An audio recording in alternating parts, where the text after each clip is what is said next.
selamat siang Mas Hamzah, Mbak Puji. Selamat siang Mas Selamat siang Arthur. Mas Arthur. Siang ini kita akan berdiskusi tentang best practice dari pelayanan publik. Dari Mas Hamzah atau Pak Puji mungkin punya rekomendasi video untuk kita bahas untuk sore ini, Mbak? Atau Mas? Ada Mas? Kalau saya kemarin coba cari-cari itu ada Samsat dari Jawa Timur. Mungkin saya coba share screen ke teman-teman ya, kita lihat bareng-bareng videonya. Kasus positif virus corona di Indonesia tembus 200.000.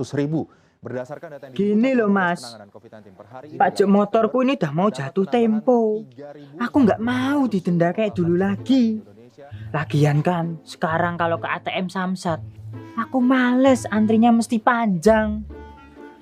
Udah gitu aku izin kerja, berangkatnya pagi-pagi. Itu jauh, panas. Apalagi kalau ke ATM Samsat, aku juga takut ketularan corona. Walah Gus. Sekarang bayar pajak itu nggak perlu ke ATM Samsat. Kita bayar pajak itu udah bisa pakai HP ini. Tinggal masukkan nomor polisi, nomor mesin, NIK, bayar. Dapat SMS, lunas. Ciamik ya. Ya wes, tak coba dulu. Sik bentar. Lah terus nanti kalau ada razia jalan, nunjukin STNK-nya gimana? Nah ini yang keren. Kalau kita bayar pajak pakai Samsat 4.0, nanti kita bisa dapat QR kode. Jadi kita nggak perlu warawiri ke Samsat. Jadi QR kodenya ini sudah jadi bukti pembayaran yang sah. Lo. Yo iki sing jenenge inovasi, sing ditunggu-tunggu masyarakat. Iki Samsat Jatim lo ya. Samsat Jawa Timur. Itu tadi Samsat dari Jawa Timur. Mungkin teman-teman ada yang mau berdiskusi atau menanggapi? Silahkan Mas Arthur atau Mas Hamzah. Baik, mungkin dari saya dulu kali ya, dari segi pelayanan publiknya. Kalau menurut saya sih kan Samsat ini dari Bapenda Jatim ya. Dari segi pelayanan publiknya ini sudah menerapkan beberapa prinsip pelayanan publik, diantaranya partisipatif. Artinya Bapenda Jatim ini sudah melibatkan masyarakat terkait masukan dengan masukan untuk layanan ya, dengan menyediakan kontak saran pada websitenya. Kemudian dari segi transparannya sendiri, Bapenda Jatim ini sudah transparan dalam memberikan informasi seputar layanannya, baik melalui website maupun on the spot seperti yang terlihat di YouTube-nya.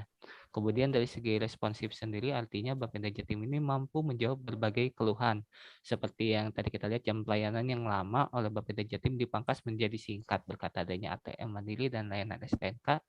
Berikut juga Samsat 4.0 tersebut. Kemudian dari tidak diskriminatif, artinya Bapenda Jatim ini sudah menerima berbagai pelanggan tanpa melihat agama, suku, ras, dan golongan tertentu. Bisa dilihat dari YouTube-nya, layanan yang digunakan bisa dipakai siapa saja secara online. Kemudian mudah, murah, efektif, efisien, dan aksesibel. Seperti yang terlihat di beberapa YouTube Bapenda ini, memberikan layanan mudah, murah berkat Samsat 4.0-nya. Memberikan pelayanan dengan prosedur mudah, tenaga yang sedikit, dan biaya yang murah juga. Semua pelayanan ini dapat diakses di mana saja, baik fisik maupun non-fisik. Akuntabel artinya pelayanan Bapenda Jatim ini dapat dipertanggungjawabkan dan kinerjanya dapat diakses melalui websitenya. Kemudian berkeadilan, artinya Bapenda Jatim ini berkat Samsat 4.0-nya ini dapat menghindari praktik buruk dan tidak ada calo lagi, sehingga layanan yang diberikan baik untuk kelompok kuat maupun kelompok lemah adalah sama. Bagaimana menurut teman-teman dari segi whole of government atau dari segi manajemen ASN-nya? Mungkin saya yang menyoroti dari segi manajemen ASN, di mana manajemen ASN sendiri itu merupakan pengelolaan ASN untuk menghasilkan pegawai ASN yang profesional, memiliki nilai dasar, memiliki etika profesi, bebas dari intervensi politik, kemudian bersih dari praktek korupsi, kolusi, dan nepotisme. Nah, tapi sayangnya birokrasi kita selama ini masih dinilai banyak masalah. Seperti pelayanan publik yang buruk, adanya praktek korupsi, organisasi yang gemuk, profesionalisme yang rendah, kemudian inefisiensi dan inefektivitas, kurang berkoordinasi atau ego sektoral, kebijakan yang tumpang tindih, politisasi dan intervensi politik, dan feodalistik gitu. Nah, untuk mengatasi masalah-masalah ini, untuk mengatasi masalah-masalah yang ada di dalam birokrasi tersebut dan dalam rangka menghadapi industri 4.0, ASN dituntut untuk mengikuti perkembangan zaman. Gitu. Nah, hal ini dilakukan supaya ASN dapat menghasilkan produk layanan yang semakin baik dan memudahkan masyarakat serta mengikuti kebutuhan masyarakat. Seperti yang ada dalam e-Samsat tadi, gitu, di mana layanan ini menggunakan teknologi dan mengikuti kebutuhan masyarakat. Masyarakat tidak perlu lagi datang ke kantor Samsat karena e-Samsat bisa diakses kapan saja dan di mana saja. Gitu. Pembayarannya pun juga bisa dilakukan melalui e-money. Nah, e-Samsat ini juga mengikuti kebutuhan masyarakat, yaitu ketika adanya pandemi COVID-19, di mana untuk meminimalisir kerumunan dan mengurangi mobilitas, dengan adanya layanan ini masyarakat tidak perlu datang ke kantor Samsat, cukup dengan smartphone saja.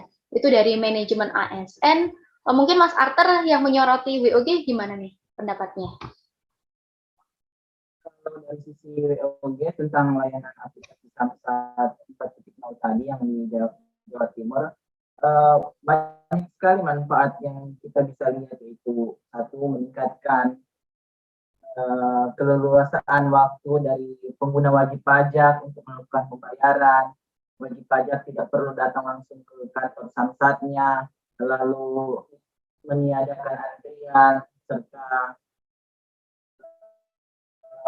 data lebih mudah hanya dengan menggunakan nomor polisi, nomor mesin, serta NIK.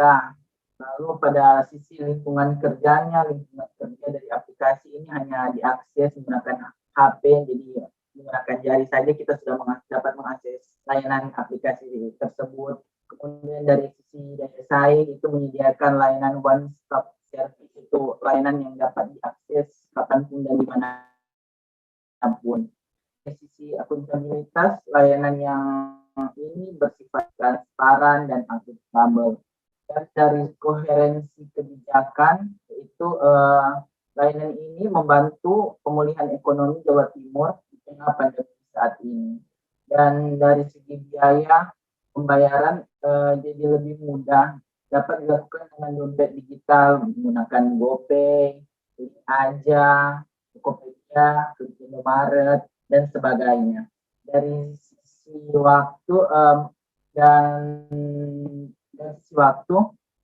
layanan ini dapat mengurangi interaksi para wajib pajak saat di kantor untuk mencegah penyebaran virus corona, serta mengurangi juga beban kerja pegawai dari Samsat di Jawa Timur. Serta dari waktu penyelesaian lebih cepat, lebih aman, serta dari sisi kepuasan pelanggan, masyarakat jadi lebih tenang dan patuh saat berkendara. Begitu teman-teman. Mungkin ada tanggapan lain dari Mbak Puji atau Mas Hamzah terkait layanan ini? Kalau dari saya cukup sih Mas, karena kita udah bahas dari 3 aspek ya, ada WOG, kemudian pelayanan publik dan manajemen ASN, semuanya sudah dibahas. Saya cukup. Kalau saya juga sudah cukup Mas Arthur.